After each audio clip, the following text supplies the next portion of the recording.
என்னமா பெரிய மயிறு மாதிரி பேசுற? பொம்பளைங்களுக்கு ஃப்ரீயா பஸ் விட்டாங்க, திமுறா அவங்களுக்கு அப்படி. அவர் எதுவுமே எங்களுக்கு செய்ய வேணாம்.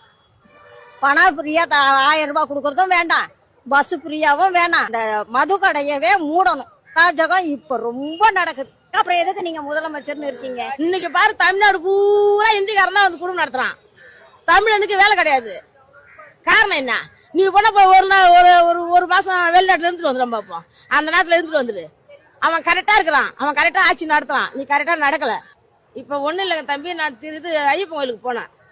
ஐயப்பன் கோயிலுக்கு மேல போயிட்டு திரும்பி கீழே வரும்போது ஒரு வயசானம்மா இப்படி கையாந்துனாங்க.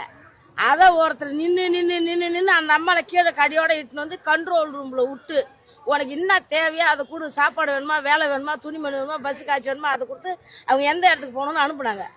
இதே கவர்மெண்ட் என்ன பண்ணுது, இன்னைக்கு சின்ன சின்ன பசங்க எல்லாம் பிச்சை எடுக்குது. அதை பார்த்துக்கிட்டு இந்த கவர்மெண்ட் சும்மா தான் இருக்குது, இந்த போலீஸ்காரங்க சும்மா இருக்கிறாங்க. அதுக்கு காரணம் என்ன நீங்க சொல்லுங்க பாப்போம். ஏன்னா கவர்மெண்டே பிச்சை எடுக்குது, அதனாலதான் அவங்க கம்முன்னு இருக்கிறாங்க. ஆனா இந்த வார்த்தை அவங்க கேரளாக்காரங்க செய்யல. முதல் மக்கள் சரியா இல்லை, அதனால கவர்மெண்ட் சரியில்லை.